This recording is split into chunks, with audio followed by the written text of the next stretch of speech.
ओ आँख ही क्या तेरी सूरत नहीं जिसमें, वो दिल ही क्या तेरी चाहत नहीं जिसमें, वो दिल ही क्या तेरी चाहत नहीं जिसमें, वो आँख ही क्या तेरी सूरत नहीं जिसमें। Hello friends, this is Vijay Rajpushp and welcome to learner eyes by VRP. तो आइए हम लोग अ पिंच ऑफ स्नफ का ऑब्जेक्टिव क्वेश्चन एंड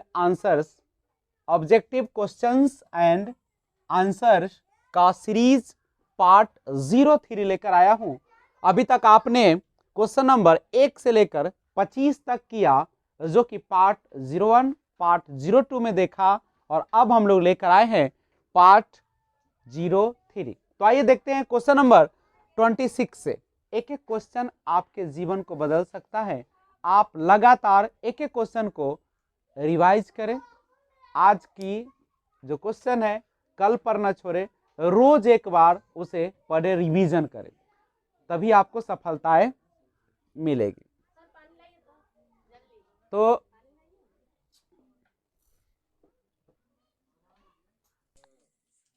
आइए 26 नंबर क्वेश्चन देखते हैं। इन विच सीजन डिड नानू काका विजिट दिल्ली? कहता है कि किस ऋतु में नानू काका दिल्ली विजिट किए थे, यानी दिल्ली गए थे। तो नानू काका समर यानी ग्रीष्म ऋतु में दिल्ली गए थे। ध्यान दीजिएगा, इन बीच सीजन, कौन से ऋतु में डिड नानू काका विजिट दिल्ली गए थे? तो वो सीजन था आपका समर यानी ग्रीष्म ऋतु। 27 नंबर क्वेश्चन है, which of the following is not the work of Manohar Malgonkar? यहाँ पे नॉट हटा दीजिएगा, यानी which of the following is the work of Manohar Malgonkar. Which of the following, निम्नलिखित में से कौन सा मनोहर मालगोंकर का रचना है या वर्क है या कृति है? तो वो है the princes, Bombay weaver and distance drum. ये जो किताब है the princes, Bombay weaver and distance drum, ये आपका मनोहर मालगोंकर का लिखा हुआ किताबें हैं। अ पिंच ऑफ स्नफ, अगला क्वेश्चन है 28। A pinch of snuff is a dash story. A pinch of snuff is a dash story. A pinch of snuff किस प्रकार की कहानी है? तो कॉमिक एंड एडवेंचरस, एक खोजपूर्ण और एक कॉमिक हास्यास्पद कहानी है। एक कह सकते हैं कि यह रोमांस से भरा हुआ है। 29 है, the writer of a pinch of snuff was an provision. The writer of A pinch of snuff, a pinch of snuff के जो लेखक है वाज एन ऑन प्रोबेशन, किस पद पर है? तो उनका पद जो है अंडर सेक्रेटरी का है। 30 नंबर क्वेश्चन है, who was very loyal towards her side of the family? Who was very loyal towards her side of the family?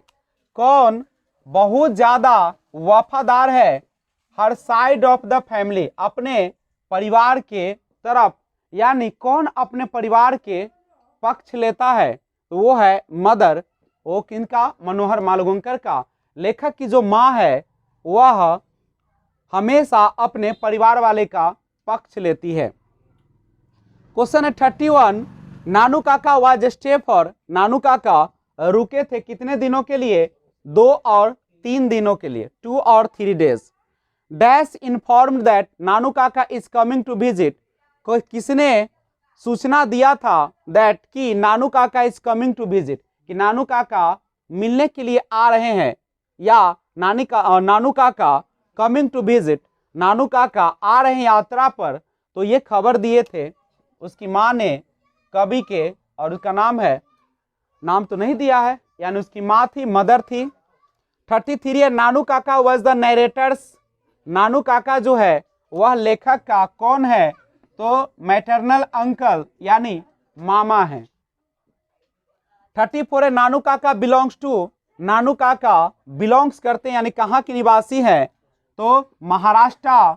चूंकि आपने पढ़ा होगा कहानी तो उसमें देखा होगा कि वे मराठी में गाली देते थे जब उनको ज्यादा गुस्सा आता था या जब उनका काम नहीं बनता था, तो वो महाराष्ट्र के रहने वाले थे।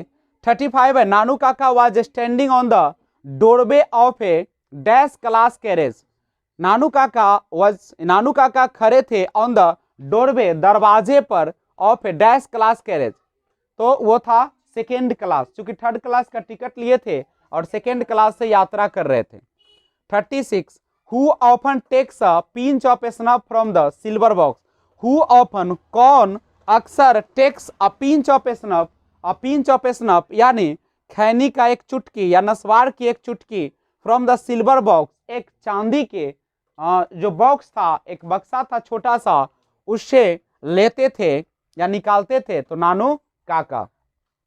37 Sohanlal Ratiram is and dash in Delhi, Sohanlal Ratiram जो थे दिल्ली में क्या थे, पार्टी बॉस के काम करते थे। 38 है Nanu Kaka often use to bear a, Nanu Kaka अक्सर यूज टू बियर पहनने में उपयोग करते थे, कोट, वो कौन सा था, जोधपुरी कोट था, जोधपुरी कोट।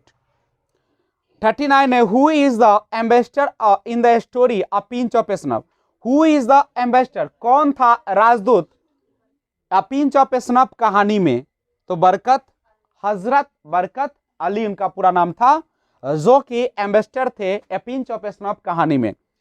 40 क्वेश्चन है Nanu Kaka has a unique of telling dash, Nanu Kaka has a unique of telling truth, Nanu Kaka के पास एक अद्वितीय टेलिंग क्या था, जो वो कहते थे, तो वो हमेशा ट्रूथ यानी झूठ बोलने में वो माहिर थे। Nanu Kaka has a unique of telling truth, Nanu Kaka झूठ बोलने में अद्वितीय थे।